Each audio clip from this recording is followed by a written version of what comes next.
Depuis toujours, les sociétés humaines doivent faire face au défi du partage des ressources qui sont à la base de la production alimentaire nécessaire à leur survie.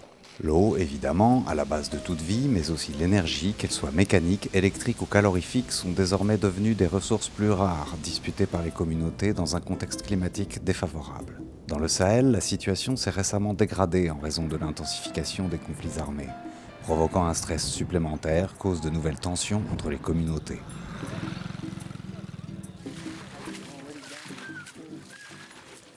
Le problème qui se pose, c'est qu'il y a une raréfaction des ressources.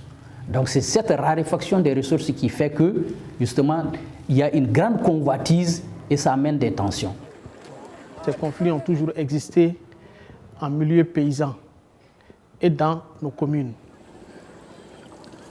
C'est dans ce cadre que l'Agence nationale de la Grande Muraille Verte au Mali a mis en œuvre une approche Nexus comme outil d'analyse et de résolution de ces problèmes, avec l'appui de la GIZ, cofinancée par le gouvernement fédéral allemand et l'Union européenne. C'était un projet pilote qu'ils ont bien voulu tester au Mali à travers les Nexus eau, énergie, sécurité alimentaire. Le projet intervient dans la zone sahélienne. Il intervient donc au Mali, dans 3 communes d'intervention, à Bélène, dans le gouvernorat de Ségou, à Konna, dans le gouvernorat de Mopti, et à Sobundu, dans le gouvernorat de Tombouctou. Alors le projet repose sur une approche multisectorielle.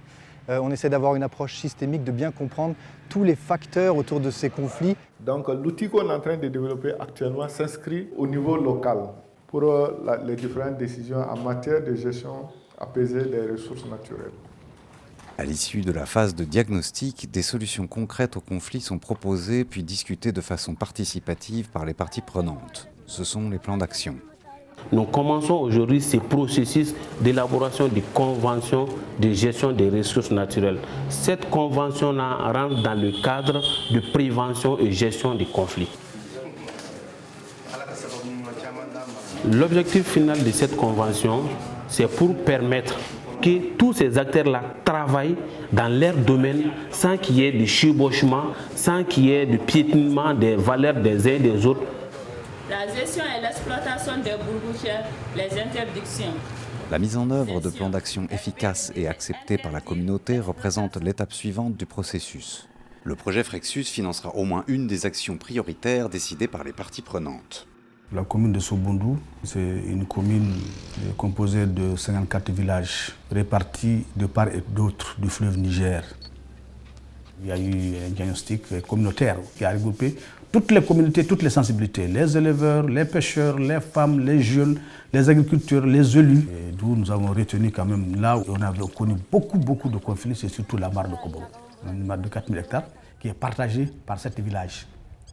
Du fait que le canal est bouché, donc la mare n'est pas alimentée, donc les champs sont transformés en jachères. Et donc le partenaire nous a accompagnés dans ça. L'activité est en train de se mener et l'activité regroupe les acteurs de tous les 7 villages.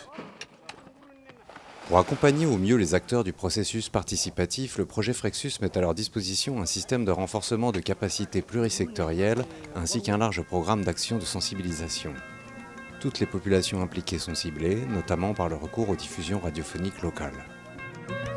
Yerebayka bi ne ihar delta anne manda yenay wodi ya misedi ga cibbi hano binde wodi ga barawal ayi alwati bene ka sababu ka cinan diyar bene wodi kut yamma bene tamba alwati banda hal yamma hisaka be hunan diyar wana burgu wotal khabar ka hul odi sahel do nginda ngi wana partenaire de ka sigar CZ. D'ici 2050, les demandes mondiales en eau, énergie et ressources alimentaires augmenteront de 50%. Face au changement climatique qui se profile, tout doit être fait pour renforcer la résilience de nos communautés, seul gage d'un avenir optimiste. Politiques et décideurs, entrepreneurs et travailleurs, citoyens de ce monde, sommes tous tenus au respect face à l'environnement qui nous nourrit. Il nous incombe de rester vigilants à son égard et que nos décisions privilégient la durabilité contre l'opportunisme, la prévention contre le traitement des symptômes, pour tenter de vivre au mieux à notre humble place dans le monde vivant.